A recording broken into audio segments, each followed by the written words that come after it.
بسم الله الرحمن الرحيم والصلاة والسلام على أشرف المرسلين. Salam alaikum. Bonjour tout le monde. Aujourd'hui, on va voir ensemble un exercice toujours sur le module théorie de signal pour révision les gens qui ont un examen. C'est un exercice sur la représentation graphique des signaux particuliers en traitement d'image. Donc, c'est une série d'exercices fait la généralité sur les signaux. Donc, nous avons que les signaux particuliers en traitement d'image. Nous avons l'impulsion de Dirac. Nous avons le signal triangulaire, le signal rectangulaire. Nous avons la fonction porte. Nous avons l'échelon, la fonction signe, etc., le sinus cardinal, etc. Donc, dans cet exercice, on vous demande de représenter les signaux suivants.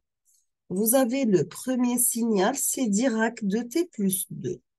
Deuxième signal, c'est Dirac de t-3. Troisième signal, c'est 2 fois Dirac de t-1. On passe deuxième partie des signaux. Nous avons l'échelon U de t-1. Deuxième signal, c'est 2 fois l'échelon de t plus 2. Troisième signal, c'est Y de t qui est égal à la différence des deux signaux échelons. Vous avez U de t-1 moins 2 fois U de t plus 2. On passe Z de t, donc vous avez R de t moins 1, moins 2 fois R de t moins 2, plus R de t moins 3. On termine avec le signal numéro 5, c'est W de t qui est égal à la somme de deux fonctions ou la deux signaux rectangulaires. Vous avez le premier d'amplitude égale à 3, centré 1,5, la période égale à 1. Le deuxième signal rect ou bien porte, c'est une fonction porte d'amplitude égale à 1.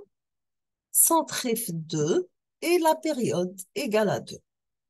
On passe la correction, donc. On va commencer par la représentation des impulsions de Dirac. Vous avez pour Dirac de t plus 2, c'est une impulsion de Dirac d'amplitude égale à 1 et avancée de 2. Donc, vous avez toujours pour trouver l'origine ou la partie du signal, vous allez mettre tout ce qui est entre parenthèses égale à 0. Donc, vous avez t plus 2 égale à 0. Donc, vous avez t plus 2 égale à 0. Donc, t égale à moins 2. En roux, t égale à moins 2. On osmo l'impulsion de Dirac tana. L'amplitude taha max égale à 1. Pour le deuxième signal, c'est Dirac de t-3. Toujours, on trouve le centre de notre signal. On va mettre t-3 égale à 0. Donc, t égale à 3. Roux 3, on osmo une impulsion de Dirac. L'amplitude taha égale à 1. Pardon, pour troisième signal, vous avez deux fois Dirac de t-1. Donc, l'amplitude égale à 2, le point des lancements fixes, c'était moins 1 égale à 0, donc c'était égal à 1. Rohul 1, lancement, une impulsion, l'amplitude taha égale à 2.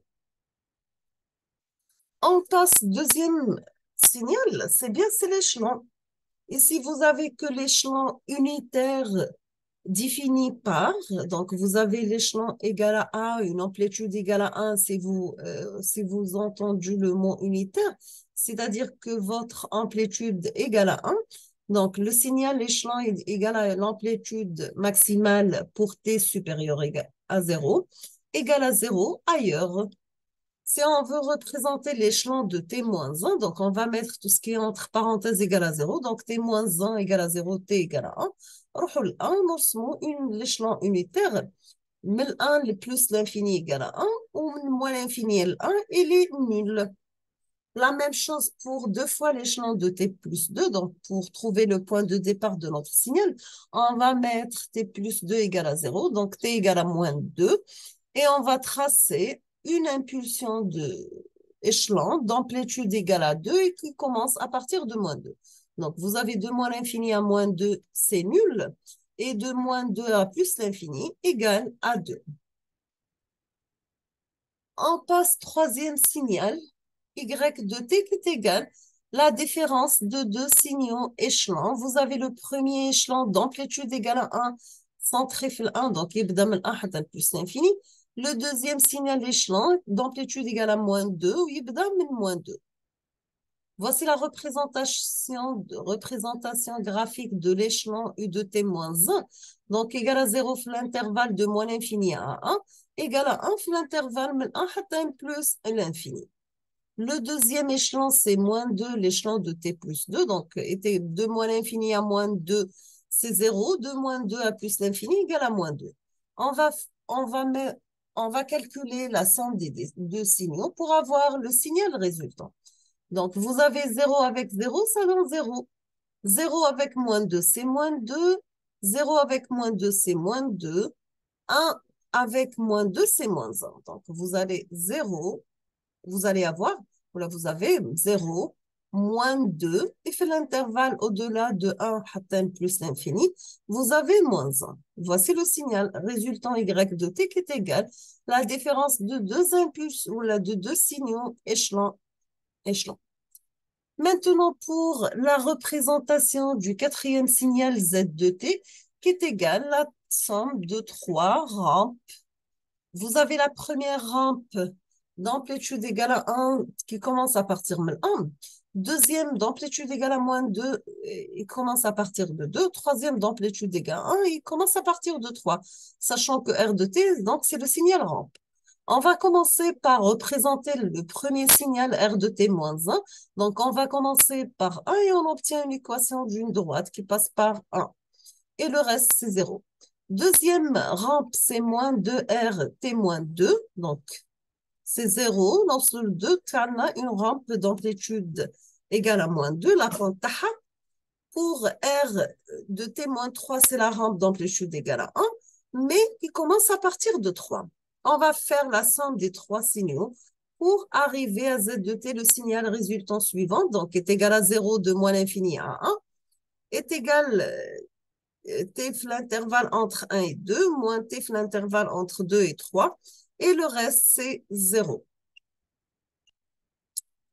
On termine avec le dernier signal rectangulaire ou bien notre signal porte, sachant que toujours règle de t sur grand A, normalement on doit mettre le A ici, l'amplitude du signal, sinon on doit mettre 1 ici. Si vous avez un règle de t, donc c'est l'amplitude égale à 1. C'est une fonction porte d'amplitude égale à 1, centre f 0 et la période égale à t. Donc la période égale à t, la largeur c'est t, donc il doit être compris entre moins t sur 2 et plus t sur 2. Et ici c'est l'amplitude de notre signal. Dans l'autre cas, nous avons le W de t qui est égal à la somme de deux signaux rectangulaires. Vous avez le premier signal, 3 règles de t moins 2, une fonction porte d'amplitude égale à 3, l'intervalle entre 0 et 1, parce que les centrifles 1,5 et la période égale à 1. Donc, signal rectangulaire du centre égale à 1,5.